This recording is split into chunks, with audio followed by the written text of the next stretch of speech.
And welcome back to Dirtbag Baseball Talk, everybody. Kirk along with Jason as we're building this series out and continuing on. And for sure, these are important episodes. And as you're aware of, Jason and I have been talking about everything from his amazing product, the Kinetic arm, and how that has already started, but is going to continue to grow within the baseball industry as a whole, as a training aid, as a best buddy in a sense, because I think that's what it's going to become to you once you start using it and utilizing it in your day-to-day program and throwing program as a player, a coach, as you start to understand, as you reach out to Jason more and understand more of the intent behind the product, how to utilize it properly and healthy, as well as a parent and being able to trust it and know that it's going to be a valued added product in your son's training program. So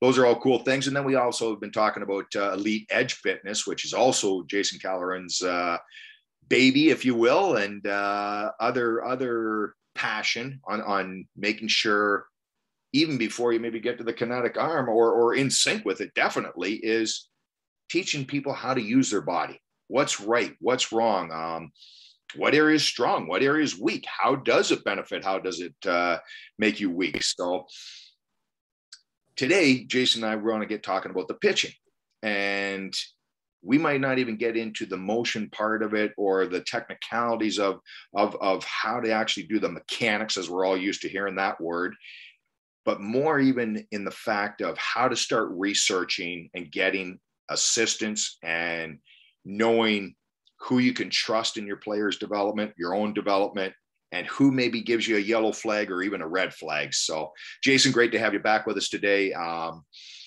know this one's close to your heartstrings for sure. So, hey, however you take it, however passionate you want to go, my man, let her fly. What do you think about do's? Awesome. Yeah, thanks for having me. First of all, I'd say question everything, because that's how you're going to learn the most. Then a James Wooden quote, it's what you learn after you already know everything that counts. So I know this personally because I was a strength coach and trainer for 10 years before I got out to the MAT classes, the MAT Masters classes. And I sat there for the first 2 months and thought, I've never heard of these muscles. I don't know if I belong here. So that was a big wake-up call. And then going through the resistance training specialist classes as well. It's all about resistance mechanics. We kind of cracked the joke that if a coach or trainer says, I've been doing this for 10 years, we say, just because you've been in kindergarten for 10 years, it doesn't make you a 10th grader. So sit back and think about that, because the more these people repeat and regurgitate, they're not consistent. They're gradually getting worse because they get in their comfort zone. And then you're just kind of a number going through the motions. So for me, stepping away from baseball, I helped a lot of people with traumatic brain injuries, people that were told they never walk again. So starting really at ground zero. So to hear people argue about how to train pitchers or people that throw, hit, it's kind of funny. So I went to a big pitching conference to find out, how I could interject back into baseball without coming in too hot, because I joke about it because I was one of them, but we're dealing with grown men that don't wash their socks for good luck, and they're superstitious. So science is not going to be a big part of everyday life. So I go to this big conference and I was extremely disappointed. And a big reason is because people are paying for this. There's one guy that gets out there and says, the way the body's been studied for 300 years is all wrong. To put it nicely, that's a really incredibly stupid thing to say, especially if you haven't studied it. Because when I talked to that person on the phone, they didn't know where the muscular attachments were that I was talking about. They said that fascia was like springs, which again, the tensile strength of fascia is a 2,000-pound tensile strength. So the problem, a big reason why science doesn't make it into the baseball world is because simple doesn't sell. And a lot of these people figure, well, I already have a big following, I'm already making money, so what I'm doing is good enough. Well, that good enough, I had somebody from a local college that won a national championship. I was helping rehab him from his Tommy John. At one of his hips, he had no internal or external rotation, and they're having him max out on drop back lunges. So if neurologically the brain is already limiting range at that hip, and now you're putting that huge demand, load, and force on it, it's just going to tighten up more. So we've got these great programs, or programs that, think they're great, and they probably think we're doing good enough. but there's very basic things that, you know, pitching coaches, strength coaches could implement. But again, the problem is that simple doesn't sell. So like positional isometrics, dozens of research papers and studies showing the benefits, how they can increase force output, and you can isolate joints. You can be more precise with how you're applying force, but everybody wants to chuck and slam medicine balls. And I always joke and say, you know, a 3-year-old could show you that strength program. Then they go to, you know, throwing around heavy barbells. And, you know, I have a lot of kids that come in and they got injured in their high school weight training program. And there's just really no reason for it. Yeah, definitely. And make no mistake about it, Dirtbags, we are going to get to some education components and visualization components of what Jason was talking about there. And exactly right now, the hot buzz is the medicine balls and how it separates shoulders and hips and stuff like that. And Jason's going to be pretty happy to explain that doesn't necessarily happen. And but a few of those things. So we are going to get there for sure in that. We're just trying to get you in the right mindset and get you comfortable with us. We're still building that relationship with you and that. Jason, I understand we're getting closer with you, but we really want to sink it in and get right there with you for sure in that. So you know what? You do trust us. You maybe don't always agree with us, but you trust that we're going to give you as honest an answer and as educated an answer as we possibly can. So that's where we're going with. So back on your clinic, do you find when you're out at clinics and stuff like that, I know I do, but it's almost the loudest person in the room that you know, people do gravitate to because it's a loud voice and, oh, geez, he must be or she must be really, really intelligent. Instead of, you know what, like I always say to people, whether it's being at games and watching, let's say, professional athletes or really good college athletes, their kids playing, let's say, not all the time, not 100%, but a mass majority, they're very calm about the situation. They just sit there, they're quiet because they do know the truth. They do know the reality of it. And it's tough to get to those guys, isn't it? Because the loud one in the room always wants to be seen and heard and tell you all the research they've done and all this other stuff. So what do you find when you go to clinics? Well, at that same one, you know, people want to talk about Tensegrity. We know the body is a whole inner working system. I don't think you or I have ever come home and put our shoulder, taken our arm off, put it in the freezer, and then put it back on. I mean, yes, everything's attached. Move on. It's common sense. Everything's attached, but they cling to these buzzwords. And the way I put it is, you know, the loudest fart gets the most attention because these people really, they can say anything with confidence, and everyone, you know, their knowledge base isn't where it needs to be to kind of decipher a lot of the crap that they're talking about. So one speaker in particular, he brought up some physical therapists, and I teach a lot of physical therapists here that have their master's or doctorate about resistance mechanics, neuromuscular system. Again, I've worked with some very delicate patients and rehabbing. And this trainer or physical therapist gets up and says, you know, as we know, if we activate one glute, the other glute turns on. I'm doing muscle testing in my lab for 10 years. No, that doesn't happen. So they really try to overstep and need to stay in their lane. There was one influential person that got up there and, you know, he's giving this presentation about the thoracic spine. My first thought was, what's the point? There's nothing actionable in this. But then you can learn all you want about the thoracic spine, but guess what? If you don't know how the lumbar spine functions under it, or if you have any flexed or extended lesions, if you have any muscular imbalances, if you haven't seen their x-ray, which I'll show you some pretty cool x-rays from guys I've had in here. Not only that, but the lumbar and cervical spine rotate together. And then if they have an issue at their hips or their foot and lower leg, the cervical spine, thoracic spine doesn't really mean very much if they don't have everything functioning optimally below that. So to, you know, when guys kind of start with sturdy shoulders or, you know, sturdy T-spine, things like that, if they kind of stay in one zone, like they're a guru, same thing with any trainers or strength coaches that say, I'm a barbell guy, I'm a kettlebell guy. Those are tools. It's just like, you know, a hammer, there's specific applications, but you can't fix your car doing everything with a hammer.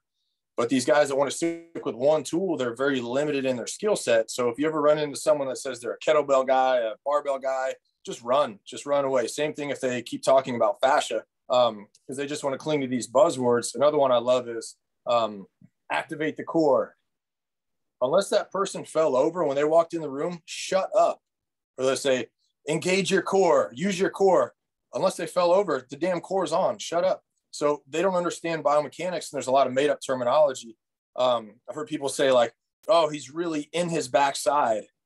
I mean, he's in his skin. I don't know what that's supposed to mean, but the kid kind of walked with his chest out. So if he's trying to look like a bird, I guess that's fine, but I don't understand what the point is. But things like, with the hip shoulder separation, if you're holding a medicine ball and you drop it, well, you let it go, it goes straight down, right? So that's our force angle with gravity. Now we can manipulate that with inertia, so an object's resistance to change.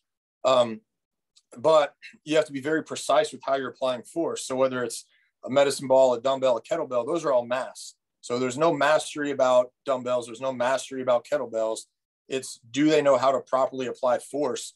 And do they even know how to check what's available that day? So I've heard some other wild things at a conference, and this guy's showing the seated 90-90 stretch. Well, I've been hearing about a lot more torn labrums in the hip recently. And why do you need all that internal rotation at the hip? You don't even go into that range. Another funny thing there, guy gets up and he's talking, and he says, I believe in maxing out. We're not talking about leprechauns, fairies, and unicorns, bud. Like, yes, maxing out does exist. Should you do it? It's a great way to rip a pec right off the bone. That was from a strength coach that had his CSCS, his USA weightlifting, all that stuff. But there's no reason to max out. And he also took me into a range that wasn't safe and that I wouldn't go to on my own. So when they talk about needing to find your 1 rep max to then do a percentage for a 5 rep max, if they would use their brain and think for themselves, they would start you out at 5 reps, gradually increase the load. And then when you can't do 5 reps anymore, that sounds like a lot less risky of a situation than, trying to put heavy weight up. And again, what does a baseball and a bat weigh? Not nearly a couple 100 pounds. Yeah, there's no question about it. So let's go ahead then. Like I said, and again, the reason why I have Jason here, everybody, is because I can feel pretty good about the fact that I guess I'm old enough and hopefully smart enough to actually stay in my lane. And that's why I said, I'll get you the basic understanding of how the body should work to simplify it. Keep it simple, stupid. As Jason and I were laughing off air and that. But it really is true. We try to overload it. We try to complicate this very specific skill set within the game of baseball. But when your child or you are learning to walk, you kind of learn from watching other people, more or less, right?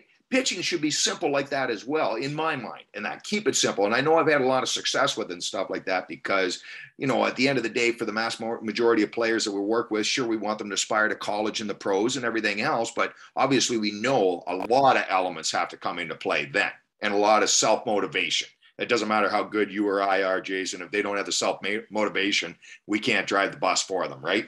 So I guess what I'm saying is, where in this crazy world of pitching, and okay, I'm going to get pitching development, what would you recommend to a parent or even a player out there, coaches, if they are willing to help out or whatever, but definitely the parents and the players themselves of amateur players, where would you like them to start? Because obviously the majority, we get right into the actual pitching themselves. They go to the pitching coach, don't they?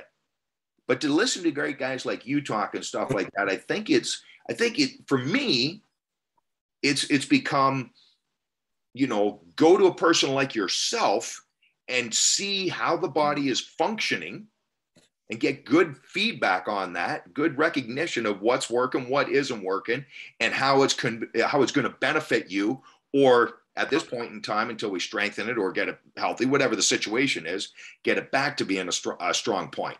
Am I wrong on that? No, and what you said with keeping it simple, it should feel fluid. And if something feels forced, then it's probably not efficient, which is going to lead to more wear and tear. A lot of times we see, again, with baseball, it's tough because a scout may think, I want to see you swing this way or pitch, this way, or change the arm slot. But if they've had success up to that point, and again, I think this is why guys like Fred Corral and Scott Brown are so successful, is because if that's been working for them, great. Maybe you can fine tune it a little bit, but to step in and try to change something, drastically, it's kind of ridiculous, because if they haven't been moving, in that necessarily on that arm slot or moving their body, where there may be a different demand on different muscles or more of a demand on range of motion for joints, that's where you're going to see things break down because they've kind of hardened that other way of functioning and it's more familiar to them. But if something doesn't feel right, always remember, pain is like a check engine light. So it's a good indicator that something is wrong. So always if something's painful, so if you're with a pitching coach, a strength coach, a coach, and they're trying to, have you do heavy lifting or stretch into a range where you can't get to or things like that, that's not a good thing. That's when things break. Yeah, no question about it. It's great to hear you talk about that. I'm talking about with pitchers and parents and college pitchers too, and without parents, obviously, but exactly right. Like kind of educate them on what they mean by throwing off-speed pitches off of your fastball type of thing. And exactly like you said, Jason, like if your fastball motion is over the top, great. If it's 3/4, that's what it is. Like throw your off-speed pitches off of them. You hit the nail on the head. Like, to manipulate and change your arm. Don't forget, we're not going in slow motion when they're doing this. They're back to max effort doing it, right? And the minute we were walking down the street or running down the street and we took a hard left or a hard right, we're probably going, oh God, that hurt. That didn't feel right. And our brain would automatically fix it, wouldn't it? But it's amazing in pitching. Again, we're talking about amateur players here, so they're going to say yes and no to you and me and every other adult out there, right? So we got to be cognitive of that, aware of that, and say, we're in this relationship with you for sure. So let's make sure that you are feeling good mentally, physically, and emotionally. And I think that's a big part of it too, that most people don't even understand, that there is that connection. And I bring it up with you because, again, you've been pitching since 12 to 25, but you did it with injuries, as we talked about on this show before. How fun was that going out there every day with nobody? I'm not saying they weren't trying to help you, but nobody being able to give you that guidance to get you back on the healthy arm track. Yeah, it was just from not really having guidance. I mean, I had a catching coach tell me, when I caught, that I could block balls like this, and I looked at him. He said, "Oh, you might break a finger," but like, what? I kind of need that finger to throw and hit, coach. But yeah, it's tough when you don't have that guidance, but just a good general rule of thumb, for pitching to feel comfortable, start behind the mound, step over it, walk through, and, make it feel fluid. And that's kind of a way to get back to basics. And like you said, keep it simple. And again, going back to simple doesn't sell. So people try to make you hold a ball, duct tape your elbow to a kumquat, put a band on your ankle, all this weird stuff. And I see some really funny stuff on the internet, but these people really think that it works. But if they would just walk through, and then another thing too, they're stepping across their body. So if you slow-mo it, you see just a train wreck at the hips. And of course their arm's going to hurt and their velocity is not going to go up. So then these kids are trying to throw harder to get their velocity up because that's all that matters these days. It's velocity at all costs. Never mind you blow your arm out and have to have Tommy John. You might have hit, 90 on a radar gun. But just backing it up to the basics and starting with that basic walk-through motion with your foot pointed towards home plate. Yeah, I love it. I love it. Here's another question for you here then. You're going through that type of stuff. We live in this generation that the parents will buy whatever, and that's the perception out there, dirtbags. And you know it. You know it as a parent, stuff like that. But we're trying to help you get back into control of it and stuff like that. And we realize, both of us, that these type of trainers, and we will pat ourselves on the back a little bit, like ourselves, they don't want to go down this journey because then it ends up proving how little they actually know in this respect about pitching. And I don't do this lightly, but I do it seriously. I make sure that our parents are actually there and they actually go through the pitching in slow motion and everything else. And I'll do resistance and everything else. So they actually feel things like you just talked about, whether it's thrown across your body, even opening up early, and how that feels. And if you feel that in slow motion with me doing a little bit of resistance on you, imagine what's happening to your body in full speed over and over and over again. But my point is, most people, they want that parent out of there, don't they? They want that parent, just get out of here, I'll look after your kid. I think, and again, you feel free to leave your comments on it. For me personally, I believe those people are are wanting them out of there. So then they run in a facility. So there's overhead. They've got expenses. They want that kid to be successful when they're in their facility. They want them to be a little bit successful in a game, but they want them to fail. So they got to come back to the facility. It's local place. One of the parents, I went to watch his son play or throw a bullpen, and he called it a puppy mill. I thought that was kind of funny. But if you're seeing a trainer instructor, so what I do, I've seen one local strength coach. He's posted on social media that if your athlete gets there and you don't have a plan set up, you fail. Actually, it's the opposite. He's a total failure, because when I have somebody come in, I say, did you train yesterday? Is anything sore? Is anything tight? When did you eat last? Are you hydrated? What do you have later today? Do you have a game, pitching lesson, anything this evening, tomorrow? There's probably close to 10 questions that I ask. And then I have to put them on the table and find out what's actually available that day, because there may be something they forgot about, or, an old injury kind of comes up from overuse. So I always encourage the parents, the agent, whoever it is, I say, I want you to ask as many questions as you can think of, because this should be a learning process for you. So I think a lot of trainers and instructors don't do that because they're afraid to be asked questions, because they're going to regurgitate something and they might get asked another question that they can't back up, or they don't really know why they're doing it and they just go through the motions. So I would definitely sit there and I would ask as many questions as you can. And you know what, if you're paying for that service, you should get every penny's worth out of it. So that's what I always tell the people I have when they come in. I say, even if you leave or your doctor, your physical therapist has a question, or your coach, please shoot it over to me, because I want you guys to learn as much as possible. And when you do that and you kind of empower them with that knowledge, it means, you're trying to do a good job, but then you also have that trust built.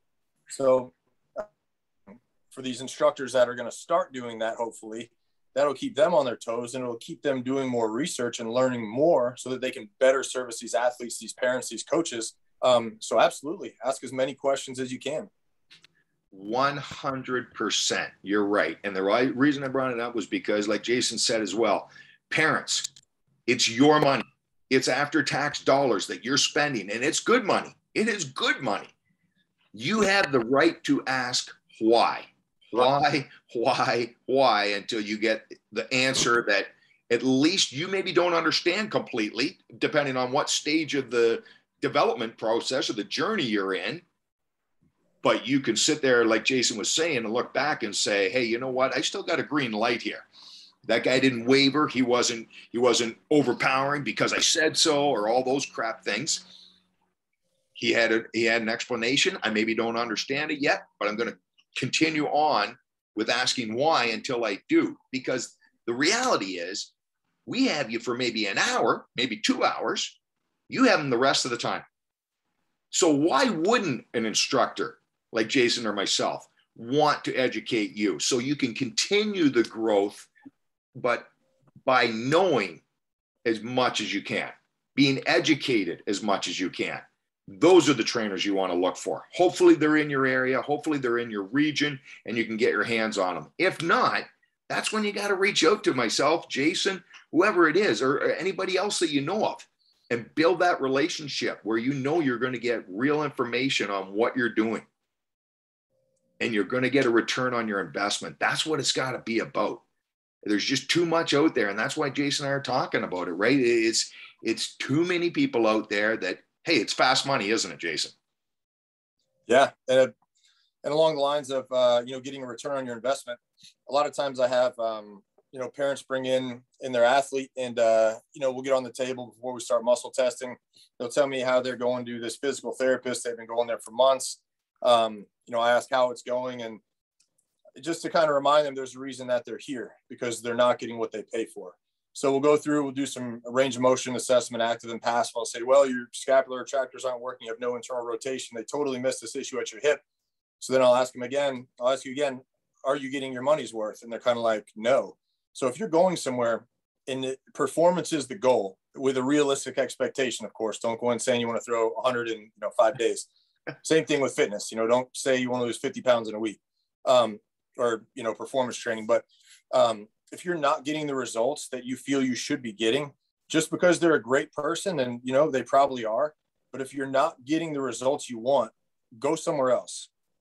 Because the more you continue to waste that time and money, you could be just developing more bad habits, but that's time you could be training with somebody that potentially could be getting you those results. So especially in the rehabilitation world, I had a kid come in, he's got one hip that's higher than the other. And, you know, he's been through some of these programs that cost a couple $1,000s. Of course, nobody identified that. Goes to a chiropractor 2 to 3 times a week. I said, well, how's that working out for you? And he didn't know what to say.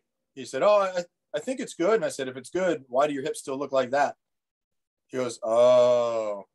So I see that quite often, especially after, you know, a Tommy John or a labrum surgery, things like that, or like a Little League elbow. They come in, they think they're, you know, pain-free because, of course, they treated the symptom, and they still don't have normal range to their throwing side with trunk rotation. So the issue is just going to come right back. But as far as the ROI, definitely make sure you're getting the results that you want. They can answer all your questions. And if not, go somewhere else. There's plenty of specialists out there and plenty of instructors. And just as we're getting to the end, you just nailed something. I never thought about it that way. You said they fixed the issue. The symptom. Yep, the symptom. But when you think about it, you're right. They didn't fix the problem. They never fixed the problem, dirtbags. You got to fix the problem. You have to, because within 2 weeks, you're going to be right back into Jason, the chiropractor, or Jason, the physiotherapist, or whatever it is. And he's loving life. It's the same as the pitching coach that wants you in there all the time. They're loving life. They're not making you a better pitcher. They're not making you a healthier person to become a better pitcher when they should be. That's when you will go back to them when you do need them the next time, right? Because you should have that trust then with them. It's no longer, hey, look at me. I got a bunch of fancy voodoo going on, and away we go. No, fix the problem. That's so vital. Players, parents. I see people the same as Jason does, especially our youth with arm issues and that. And sometimes it's from overstress on band work. It wasn't even the throwing part of it. So it's not just the game of baseball itself that can create it. It could be strengthening and training within it. So that's what Jason and I are trying to say to you. Ask why, whatever you're doing, but then really take the time to be diligent and respectful, to make eye contact and listen to what a Jason is saying or whoever it is you're talking to. Hopefully it's the right guidance. Hopefully it's truly the right guidance, because we're not saying anybody means to be doing something wrong with you. That's not what Jason and I are saying. We're just saying learn how to evaluate, in this case, a pitching coach, a strength coach, conditioning, whatever it is. But the worst thing you can do is say, well, this guy must be, or she must be God sent because she's got all the credentials, or they've got all the credentials. No. Get them to validate it. Why, Jason, do you want that? Why, Jason, do you want that? So it gets to the point, well, you're lazy, Kirk. I know you know why or whatever. Now you just don't want to do a squat anymore. Or you don't. And you're, in my case, he'd be right. But again, that's what we're trying to get to, right, Jason? It's that connection. And with what you're saying too about, you know, qualifications, at one college I was at, they had a strength coach, and they said, oh, he worked at the Olympic Training Center. We don't know if he serviced the vending machines or if he was actually tuning up Olympic champions, but, you know, he wanted us to do Olympic lifts. And I can't even get in that front squat range. So, you know, he said, oh, you got to, you know, force it to get there. What? If you got a chisel or a belt sander, I can cut my wrist open and chip those bones away. But if he's not smart enough to understand that structurally, that's not going to happen for me. And it's not a very efficient thing to do if it could happen anyway. You know, there should be another exercise or another drill, you know, whatever it may be. So yeah, definitely always remember too, someone could look great on paper, but ask those questions. Another thing I encourage all you listeners to do when you're going to an instructor, someone for rehabilitation, ask them what you can do on your own. So also take charge, be your best advocate for your health and your performance, and ask them what you can do on your own. Because when people come into my office, I give them so much homework. I tell them, get your phone out, video it so you don't forget it. And then if they have any questions, we make sure to video it so they know the precise positions, the precise amount of force, because I don't want them to come back into my office. The less they come back, the better job I'm doing, and I wouldn't have time to keep seeing them. So I want them to function as best as they can, keep doing their homework, and then when they come back in, we'll know real fast if they didn't do their homework, because I'd rather them be out on the field having fun and, playing and doing well and progressing than coming in here because they're back in pain. Fantastic. Ask why, take ownership. Ask why, take ownership. I think maybe next week, Jason, we go ahead and we get into maybe getting Mr. Skeleton out, maybe showing a little bit of the body working, a little bit of those things. I know we touched on them. Exactly right. It sounds simple to you and I, but we respect the fact it may not be that simple to you listeners out there. So that's what it's all about. Even talking about that stride foot, where it needs to go, where it shouldn't go, what's going to happen if it goes here, what's going to happen if it goes there. And we talk about that kinetic chain from the ground up, right? So maybe we start going down that road with them, Jason, if you're cool with it. And if Mr. Skeleton helps out or whatever in that show, that we can do that. And however you or whatever way you want to go with it. So sound like a plan? Sounds fun. Good stuff, man. Good stuff. All right. On behalf of Jason and myself, you know where you can find Jason, thekинeticarm.com. Find him right there. Look it up. Get a hold of that product. If you haven't got it yet, you got to get a hold of it and stuff like that. Again, if you are on the use side, he is in the process of getting his hands and getting them in inventory. I don't want to put the cart ahead of the horse, so to speak, on you, Jason, or whatever. But I do want you to know, Dirtbags, that this is on his radar. He knows it. He knows it. And we talked about it on an earlier episode. It's coming, but knowing Jason like you do now, it's got to be the right product. So it's legit. When his face and his name is behind it, it's going to be real. So look him up there, reach out to him, email him. You got questions? Hey, all over it. You know where you can find us at Dirtbag Baseball Nation, Kirk at Dirtbag Baseball Nation. You got a question? Send it out to us. That's what we're doing. And we're going to stick on the pitching for however many episodes before we get going, maybe into catching and so on and forth around the field. So again, dude, love it as always. Great having you here, buddy. Thanks so much for having me. I really enjoy it. You do it. You got it, brother. Stay safe. Keep them going. Hopefully you get over your rain down in Atlanta, and we're not into snow yet up here in Canada, so we're all good. We're all good. Life's good. So, Dirtbags, Jason and I can't thank you enough for being with us. Share this, please share it, because we know you have people in your networks that need this help and need this guidance, want this hopefully educating and empowering set of episodes and stuff like that. And that's what we're here to do. So until next week, wherever you are, whatever you're doing, you know what time it is. It's time to get up, get after it, and get dirty.